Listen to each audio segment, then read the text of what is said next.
Umaandar na. Hey! Hey! Hey!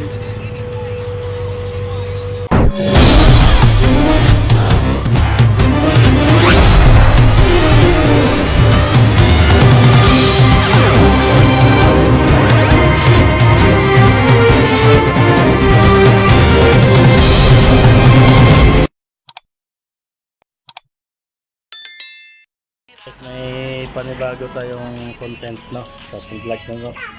So ngayon may ginagawa akong Honda Civic. Problema nito electrical kasi walang supply sa fuel pump, tapos nagsusunog ng fuse sa fuse box niya. So ito yung fuse box ng idol.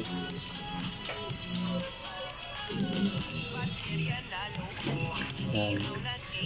So ito yung fuse box niya, yan, ng Honda Civic. Yan. So dito sa pinakadulo na yan, dito yan, may nagsusunog, pumaputok yung fuse pag kinakapitan ng mga fuse. Yan, dito pumaputok yung fuse. Ngayon, yung bakit hindi siya pumaputok sa main relay niya, main fuse pala, sorry, sa main fuse niya, bakit dito siya pumaputok, diba? Ngayon, ito yung kanyang socket. Yan, ito. Tapos itong wire na to, papuntang main relay. Yan, itong wire na to. Tapos yung itong isa na to ay papuntang ECU, yung wire na to. So ngayon tinignan ko naman yung fuse box, ayos naman. So ngayon tinignan ko rin tong wiring, wala namang sunog, wala namang tama yung wiring nya. Ngayon dito tayo sa loob, mga idol. Yan, dito tayo sa loob. Yan, ito naman sa loob niya, nandito yung connection niya, yung white black. Ito po yung nagsusunog. So pag ang umiilaw ito bilang ito wire na to, yan, galing main relay. Ito yung sa main relay connection dito sa passenger side. So nangyayari ito, yan, patay natin sa mata. Yan, so ito mga idol, ang wire na to ay main relay. Yan. So yung main relay nito wala pa, pinapabili ko ng bago. So ngayon ito ay pumaputok siya. Yung ilaw nito, pag ginagamitan ko ng TS light, pag hinuhugot ko yung main relay, nawawala yung grounded pag hinuhugot ko. Ngayon pag sinasaksak ko naman, bumabalik. Ngayon bali ang nag-trigger dito, ground, nagkakaroon siya ng negative papunta sa fuse, negative. So ngayon ang isang wire naman to na white red, doon din sa fuse nya, yung dapat na ito yung magbabato ng supply na positive doon sa kanya, sa ito magbabato to ng positive. Yan, dito sa main relay. Ngayon tinignan ko dito, ang problema wala sa harness. So yung problema nito sa fuse, sa computer box tsaka sa main relay. Doon sa dalawa na yun, nandun na yung problema. So pinacheck ko yung main relay, so sabi okay pa naman daw main relay. Ngayon pinacheck ko yung computer box, sabi nung unang nag-check daw ng computer box, okay sa silang, nung pinadala ko sa may-ari. So pangalawa naman, chinik yung computer box sa Banawi, may nakita daw silang problema, nagkakaroon daw ng water ban, sabi niya. So ewan ko anong dahilan. So sinabi may problema daw ECU, kaya mangyayari bibili siya ng ECU para may kabit dito tsaka main relay. So nandoon yung problema na to, kasi walang supply na papuntang fuel pump at pumaputok yung fuse. Ngayon, yung fuse naman ng fuel pump hindi naman kuan sira. Wala naman ang problema. So ngayon, tinignan ko yung mga electrical wala namang tama. So ngayon, titingnan natin ng maayos to kapag kaganoon pa rin at sana maging okay na at pagdating ng ECU tsaka main relay. So hinintay ko na lang dito sa shop kasi pinahata ko dito kasi para mapukusan kasi ito naman madugo ang trabaho. Electrical po ito, madugo siya. So kailangan na yun, dumating yun, mahintay yung pyesa na pinabili ko at pinabili ko sa kanya para ma-trace namin kung anong nagiging problema nito, bakit nagsusunog siya, kasi wala naman dito sa harness ang problema. So nangyari sa ECU o di kaya sa main relay kasi magkasalubong sila, imbis na isa lang ang magsusupply sa, halimbawa ito, pakita ko sa inyo yung fuse box.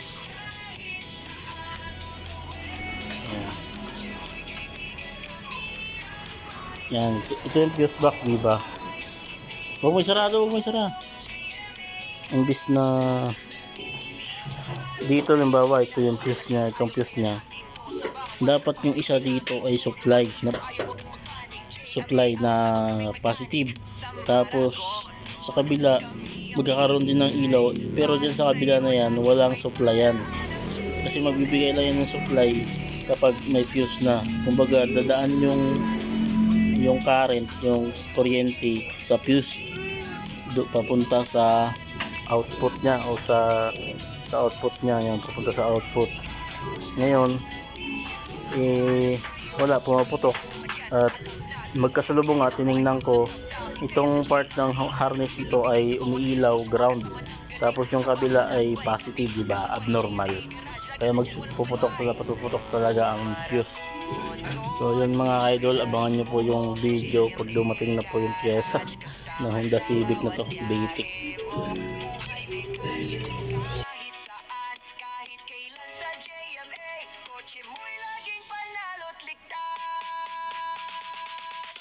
Guys, update po muna tayo sa ginagawa nating Honda Civic kasi matugo talaga, electrical. Matugo, gabi. So, nahanap namin yung problema kasi ginagawa na yung computer box. Pinacheck yung computer box, okay naman daw, sabi ng customer ko. Okay naman daw yung computer box. So nga, dito na tayo sa update na tayo dito sa Honda Civic na to. So, sabi ng customer natin na pinagawa na tong computer box, pina-check, tinesting daw sa ibang unit at umandar naman at maayos naman. So ngayon, dito sa check natin yung electrical kasi bago rin main relay. So check natin yung electrical nito. Ito, ayan. Ito po yung kanyang galing main relay na harness. Ito po yung kanya, yung sinusupplyan. Dapat yung galing computer box na positive, kasi yung computer box positive positive siya. So ngayon titingnan natin kung bakit ganon na magkasalubong, positive negative, ground to positive magkakasalubong, kaya pumaputok yung yung fuse. So magkasalubong negative tsaka positive. So ngayon tingnan natin, ito na po yung nangyayari sa unit niya, Honda Civic. So abangan nyo na lang po kung ang video pag matapos po ito mga ka-idol. So yun, sinisik natin yung wiring kung ano nga ba yung dumikit sa ground, yung dito sa computer box tsaka sa main relay. So hugutin natin yung harness na yan. So tatanggalin natin to. Yan, tanggalin natin. So yun mga ka-idol, mamaya lang po tayo. Sa Maragondon, puso'y laging buo. JMA Garage, kasama sa bawat biyahe mo. Buhay mekaniko kahit saan, kahit kailan sa JMA. Kotse mo'y laging panalo't ligtas.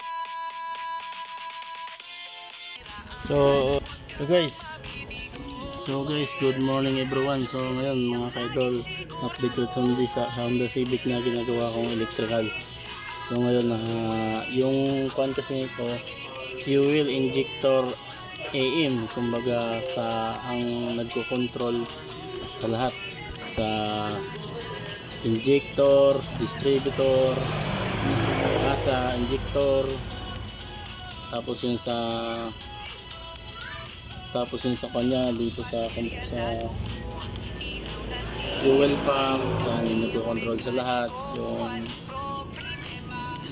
yung fuse na yun. Medyo guys, update ko sa lahat. Ang problema nito ay AM or AM, yan, sa bawa sa ECU, part ng ECU, no, sa electronic control module, na tapos sa kanyang fuel injector. Ngayon ang problema nito ay grounded, pumuputok-putok yung fuse nya. So ngayon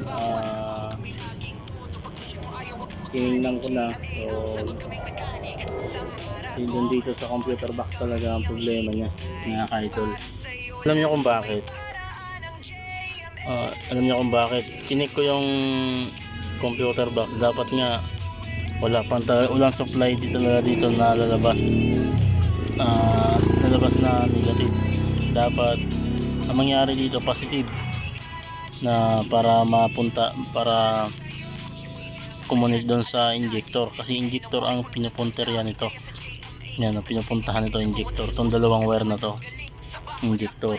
Ngayon dapat nilagyan ko ng fuse ang FI nya, ito yung nanggagaling sa fuse nya. Ang i-edit ko na lang mamaya, FI AM, yan, ito yung nagsasalubong sa kanya, nagiging ground to.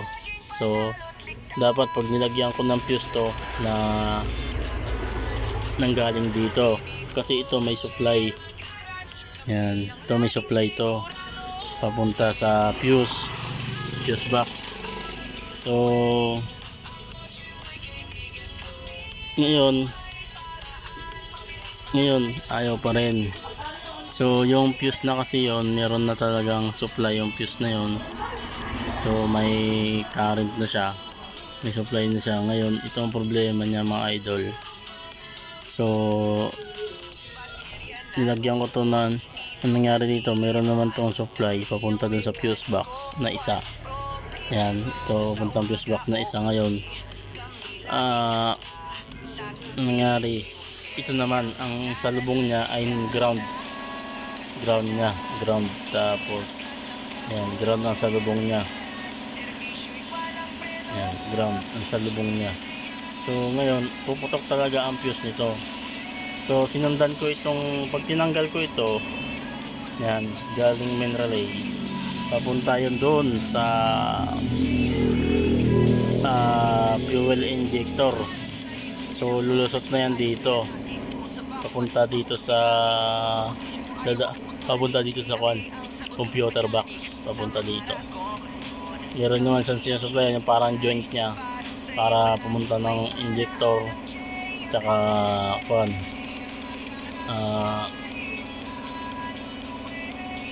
computer box. Yan, medyo naguguluhan tayo, mga idol, kasi nalilito na ako, medyo masakit din. So ayun, so kailangan talaga mapalitan to ng computer box, kasi wala talaga, kasi lahat tinik na, okay naman yung mga harness, wala namang sunog. So wala namang sunog So nangyayari, grounded yung computer box na to. So sabi lang siguro ng mga nag-check para lang magkapera lang, so okay pa sa kanila kasi wala sunog. So hindi nila nakikita, hindi nila na-trace na ang computer box na yan ay grounded. So dapat magbabato lang ito, magbabato ito ng supply. Yung harness nito ang sa fuse box nito, pag nilagyan ko ng fuse, itong positive na to, dapat gagapang dito yung supply papuntang main relay. Ngayon papaganahin niya ito si fuel pump, Kasi itong wire na to ay fuel pump, tapos itong wire na to ay computer box. Yan, computer box to. Ito din ay papuntang injector. Yan. So dito naman walang problema. Yan, walang problema. Tapos ito naman niya yung ground niya. So gumagana naman yung relay nito. Kaso nga lang, bakit ganun, di ba? So gumagana naman yung relay nito, pero kung i-disconnect ko itong ground, pwede i-disconnect ko itong ground. Yan, buka natin disconnect. Ganun pa rin to. Yan yung ground nya. So subukan natin mga kaidol. Kasi wala pa rin. Kahit kung gawin mo, kaya taga mukhang yung computer box na yun maayos. Mga boss, wash out po sa inyo. Magandang umaga po. So itong fuse box na to, nilinisin ko muna ito. So dahil dito sa Honda Civic, so guys, to bali 4 na araw na to, pero ang 4 na araw na yun, una hinatak yung sasakyan dito. So sa pinahatak ko kasi electrical ang problema, yun nga. Ngayon second day ay bumili pa siya ng pyesa. Third day, second day ng gabi, wala dito ang pyesa. Pinacheck ko yung computer box, so wala talaga. So ang sabi okay daw, yung iba na sabi naman daw sa akin, yung kabila daw may problema. So di ko alam kung sinong paniniwalaan ko. So ngayon, binalik dito ko yung computer box, bumili ng main relay na bago. So yung main relay niya okay na yung main relay niya. So ngayon gumagana yung main relay niya.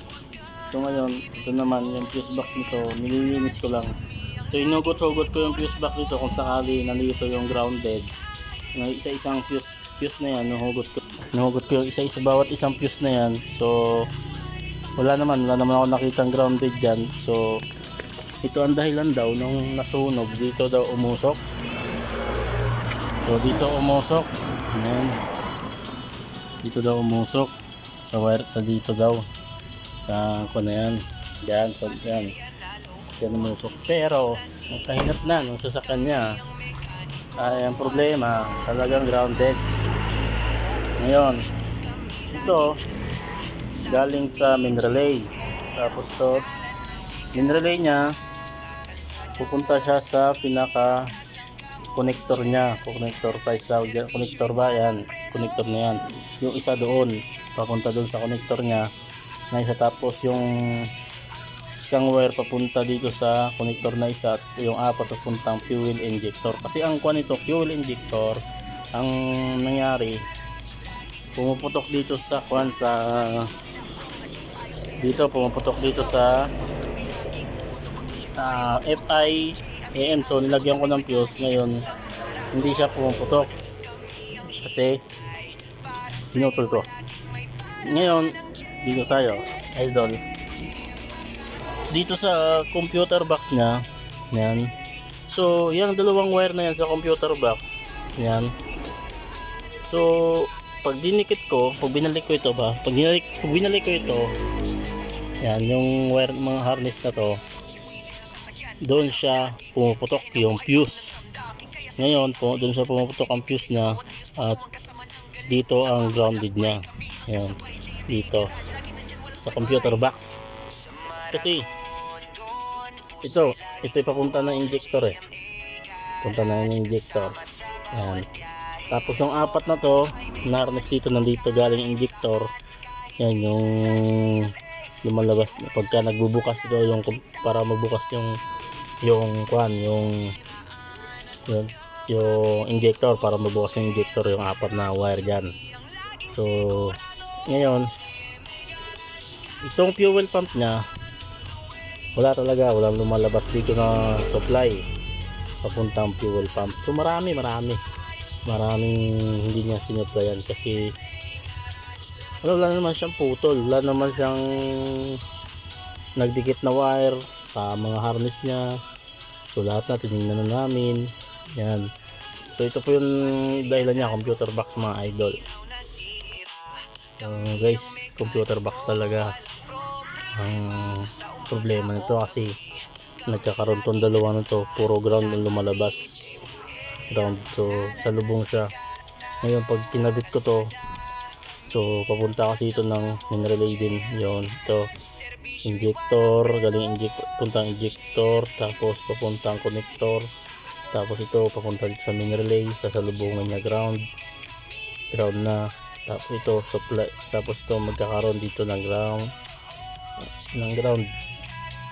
na rin yung kuwan niya, yung supply niya. Dapat ang ibabato nito, dapat hindi ito magbabato ng ground dito kasi may sarili na tong ground. Yan, dapat ito mabali, ito magiging output na ito. Kumbaga ito yung pinaka coil nya. Yan, dapat ito magiging output na. So yan, pati yan, ito naman galing computer box. Yan, galing computer box. Tapos ito galing fuel pump. Yan, pati ito papunta din sa fuse. Papunta sa fuse nya, doon sa fuse, sa connection, papunta doon. Tapos ito supply nya, supply. Yan, supply ito galing doon. So guys, ano na, papaandar na namin to, boss. Let's watch and learn, ha. Watch and learn. Isang gayuma lang na to, paandarin natin to.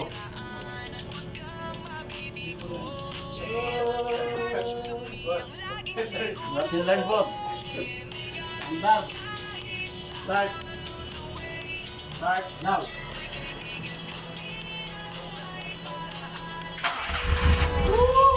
Andaran, amandaran, di ba? Isa pa. Isa pa.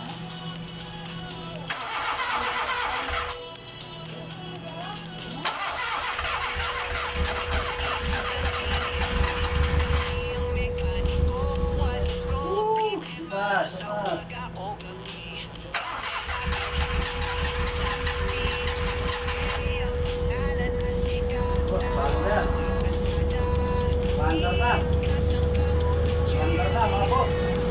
Oh. Pandar na mga boss. Ha? Pandar na mga boss.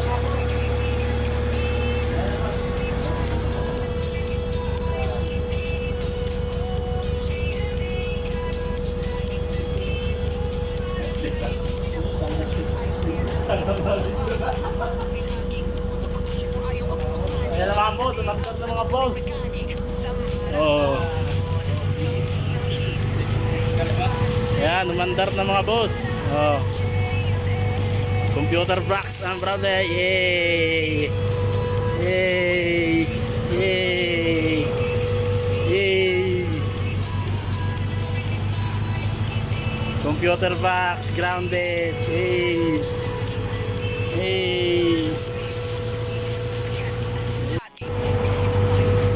Umandar na.